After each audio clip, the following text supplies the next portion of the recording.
जो है वीडियोस को क्या कर सकते हैं, दोबारा देख सकते हैं। खैर, आज मैं बहुत थोड़े छोटे छोटे तथ्यों पर आपसे चर्चा करने आया हुआ हूं, जो चीजें हम हमेशा रटा करते हैं।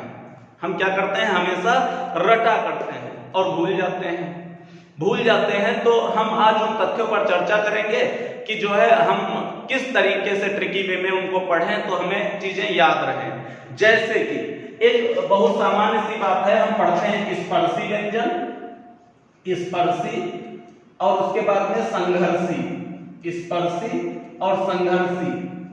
इन व्यंजनों को हम पढ़ते हैं, याद किया करते हैं, रटा करते हैं। लेकिन हमको क्या है, हम किसी टाइम जो है एग्जाम के टाइम प्रेशर में हमसे भूल जाता कि क्योंकि हमने किसी सिद्धांत से इन्हें नहीं पढ़ा। अगर ट्रिक से भी पढ़ा है तो ट्रिक का भी एक नया सिद्धांत होना चाहिए। अब स्पर्शी और संघर्षी अगर हमारा भूल जाता है तो मैं आपसे चर्चा कर रहा हूं, इसी स्पर्शी को कहा जाता है वर्गीय। क्या कहा जाता है, वर्गीय। और वर्गीय व्यंजन याद करने का बहुत सामान्य सा तरीका। वर्गीय व्यंजन हम कैसे याद करेंगे, जैसे मान लिया लिखा हमने क, ख, ग, घ, अंग, च, छ, ज, झ, इया। उसके बाद ट, ठ, ड, ढ, ण। फिर इसके बाद त, थ, द, ध, न। और इसके बाद प, फ, ब, भ, म। व्यंजन जो है टोटल कुल वर्ण जो 52 है उसमें कुछ स्वर हैं, 11 स्वर हैं, शेष व्यंजन हैं। ठीक है, उसमें 2 अयोगवाह अंग आ हैं। तो हम उन चीजों को फिर उसमें भी व्यंजन में भी बंटवारा होता, कौन वर्गीय है, कौन स्पर्शी है, कौन संघर्षी है। तो उसके लिए हम आपको देखो बताने जा रहे हैं ताकि हम कभी भूले नहीं। 1 2 3 4 5, ध्यान से देखना। 1 2 3 4 5, 1 2 3 4 5, 1 2 3 4 5, सब चारों तरफ 5 वर्ग हैं। और इस तरीके से 5 5 भुजा है, 5 5 अक्षर हैं। और अगर किसी आकृति की कोई प्रत्येक भुजा समान है तो वो एक वर्ग बन जाता है। इसलिए एक अप्रत्यक्ष रूप से वर्ग बना हुआ है, और वर्ग बना हुआ है तो इस वर्ग के अंतर्गत आने वाले सभी व्यंजन कैसे व्यंजन हो गए, वर्गीय व्यंजन हो गए। ये वर्ग के अंतर्गत आने वाले सभी व्यंजन वर्गीय व्यंजन हो गए। अब वर्गीय व्यंजन हमें रटना नहीं है, का से लेकर मा तक 25 व्यंजन कैसे हो गए, वर्गीय व्यंजन हो गए। वर्गीय को जैसे ये है का, तो जब हम क बोलते हैं तो कंठ से आवाज आती है, कंठ से। क, ख, न जिह्वा, न तालु, न ओष्ठ, किसी की भी जरूरत नहीं पड़ती। हम जब इसको बोलते हैं तो काहे की जरूरत पड़ती है, जिह्वा हमारे तालु से स्पर्श करती है, च। उसके बाद जब हम बोलते हैं ट तो जिह्वा हमारी मूर्धा से जो है स्पर्श करती। जब हम बोलते हैं त तो जिह्वा हमारे दांत से स्पर्श करती। और उसके बाद जब हम बोलते हैं प तो हमारे ओठ आपस में स्पर्श करते हैं। माने ये सारे के सारे व्यंजन मुख के अंदर इंद्रियों के स्पर्श करने से पैदा होते हैं, इसलिए इन्हें स्पर्शी कहते हैं। और भैया संघर्ष होता है, इसे हम कहते हैं स्पर्श। धीरे से छुओ तो स्पर्श, और रगड़ दो तो संघर्ष। ठीक है, तो भैया जैसे मान लिया क्या है, दरवाजा बहुत संकीर्ण हो, बहुत से लोग निकल रहे हों। कुकर में क्या होता है, कुकर में वायु बहुत बनती है और निकलने के लिए जो है नली वो बहुत छोटा सा संकीर्ण माध्यम होता है। तो वायु क्या है, निकलने वाली पाइप स्वतंत्री की सतहों से रगड़ती हुई निकलती है। बुलेट मोटरसाइकिल चलती है, साइलेंसर बड़ा होता है, धड़ धड़ धड़ आवाज आती है। जबकि स्प्लेंडर मोटरसाइकिल में स्वतंत्री पतली लगी होती है तो साधारण सी आवाज आती है, तेज आवाज नहीं आती। माने क्या होता है, जब स्वतंत्री पतली हो, वायु ज्यादा फूंकी जा रही हो तो स्वाभाविक है स्वतंत्री के सतहों से वायु रगड़ते हुए निकलेगी। और जब रगड़ते हुए निकलेगी तो ऐसे व्यंजन को संघर्षी व्यंजन कहेंगे। आप अपनी जिह्वा को तालु से चिपका दीजिए, फिर रगड़ते हुए वायु को बाहर निकालिए, स। ठीक है, तो यानी ये श, स और ह, ये व्यंजन सारे के सारे व्यंजन कैसे हो गए, संघर्षी व्यंजन हो गए। ठीक है, छोड़ते हैं उस तथ्यों पर बस चर्चा करते हैं, इसको छोड़ते हैं। हम रटते हैं अल्प प्राण महाप्राण। किसी ने अगर रटा दिया 1 2 1 3 5 जो होता है वो अल्प प्राण होता है, और 2 4 महाप्राण। इधर क्या होता है, जो है 1 2 अघोष होता है, 3 4 5 सघोष होता है। हम रट कर गए अघोष सघोष अल्प प्राण महाप्राण। एग्जाम में लड़कों ने हमें कंफ्यूज कर दिया, विद्या में तक कसम खा गए कि नहीं ऐसा नहीं, ये अल्प प्राण महाप्राण है, ये अघोष सघोष है। हमको कोई सिद्धांत नहीं पता था, इसलिए हमने क्या कर दिया, हमने उसे तुरंत जो है गलत पढ़ लिया। ठीक है, तो इसलिए हम क्या करेंगे, हम सैद्धांतिक रूप से याद करेंगे और ट्रिक ऐसी होनी चाहिए जो आपके दिमाग में बैठ जाए, कभी भी न जाए। एक गिनती आप जानते हो 1 4 3 और इसका फुल फॉर्म होता है ये आई लव यू, ये इसका फुल फॉर्म है। ठीक है, अब हम क्या करते हैं, जैसे हम किसी से बहुत प्रेम करते हैं, अब तुम लोग अपने मन का भाव ठीक रखना, माता पुत्र से, पिता पुत्र से, भाई बहन से, कई प्रकार के प्रेम हो सकते हैं। अब जो तुम नहीं समझ रहे हो वो तुम समझ सकते हो। ठीक है, तो हम किसी से प्रेम करते हैं।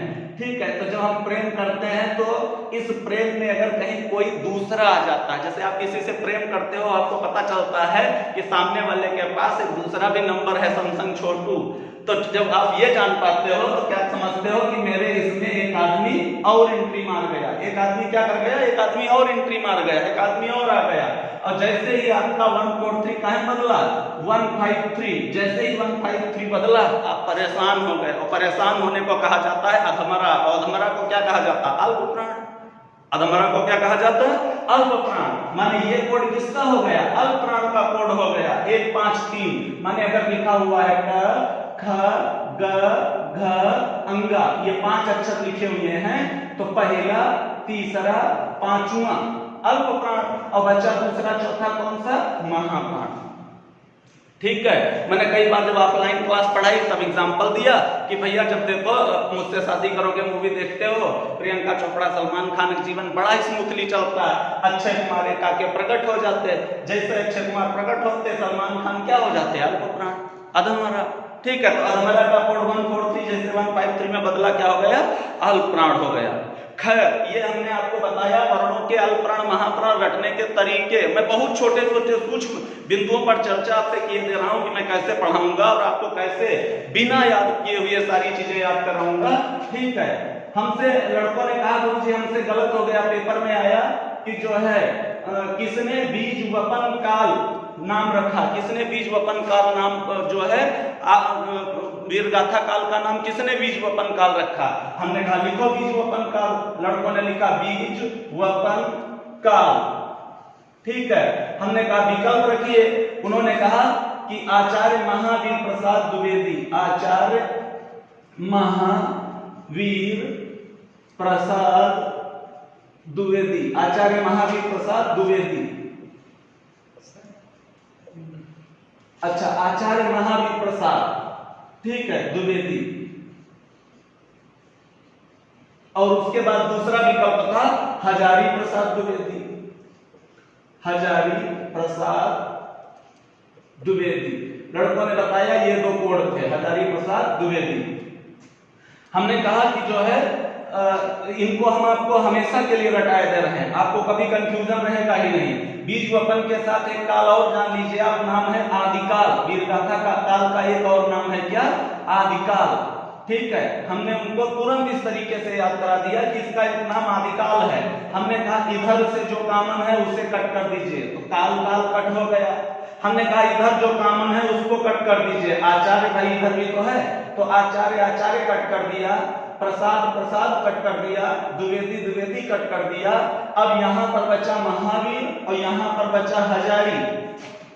अब बीज वपन की स्पेलिंग बड़ी है कि आदि की स्पेलिंग बड़ी है, तो बीज वपन की स्पेलिंग बड़ी है। महावीर की स्पेलिंग बड़ी है कि हजारी की स्पेलिंग बड़ी है, तो भैया महावीर की बड़ी है स्पेलिंग, तो बड़ी वाली स्पेलिंग का राइटर बड़ा वाला नाम और छोटी वाली स्पेलिंग का छोटा वाला नाम। माने बीज वपन नाम रखा है महावीर प्रसाद द्विवेदी ने और आदि का नाम रखा है हजारी प्रसाद द्विवेदी ने। हम ट्रिकी अप्रोच से आपको, अब आप कहोगे अन्य बहुत सारे विकल्प हो सकते हैं, उनमें कंफ्यूजन होगा, तो वो सब जानने के लिए आपको क्या पढ़ना पड़ेगा, मेरी क्लास पढ़नी पड़ेगी। वो चाहे संधि हो, वो चाहे जो है क्या हो संधि हो, वो चाहे समास हो, वो चाहे कारक चिन्ह हो, वो चाहे विराम चिन्ह हो, चाहे तत्सम तद्भव हो, ठीक है, वाच्य हो, सकर्मक अकर्मक क्रिया हो, कुछ भी हो। ठीक है, हम आपको बहुत ट्रिकी वे में पढ़ाएंगे, बहुत ट्रिकी वे में, आपको बहुत आसानी से चीजें याद होंगी। एक चर्चा इस तथ्य पर भी हम आपसे कर देते हैं, जैसे क्रिया सकर्मक और अकर्मक, सकर्मक अकर्मक क्रिया पर आपसे चर्चा कर देते हैं। तो सकर्मक अकर्मक हम रटा करते हैं कि कर्ता द्वारा की जाने वाली क्रिया का प्रभाव जब कर्म पर पड़े और कर्ता द्वारा की जाने वाली क्रिया का प्रभाव कर्म पर ना पड़े। तो अकर्मक क्रिया। और कर्ता द्वारा की जाने वाली क्रिया का प्रभाव कर्म पर पड़े तो क्रिया कैसी? सकर्मक क्रिया। तो इसे रटने की जरूरत ही नहीं कि हम कंफ्यूज हों किसमें सकर्मक था किसमें अकर्मक था। ध्यान से देखिए, इनके नाम में ही परिभाषा लिखी है, सकर्मक और अकर्मक, सकर्मक और अकर्मक। ठीक है, अब सकर्मक और अकर्मक के लिए जो है हम चेक करते हैं। यहां पर लिखा है स और यहां पर लिखा है अ।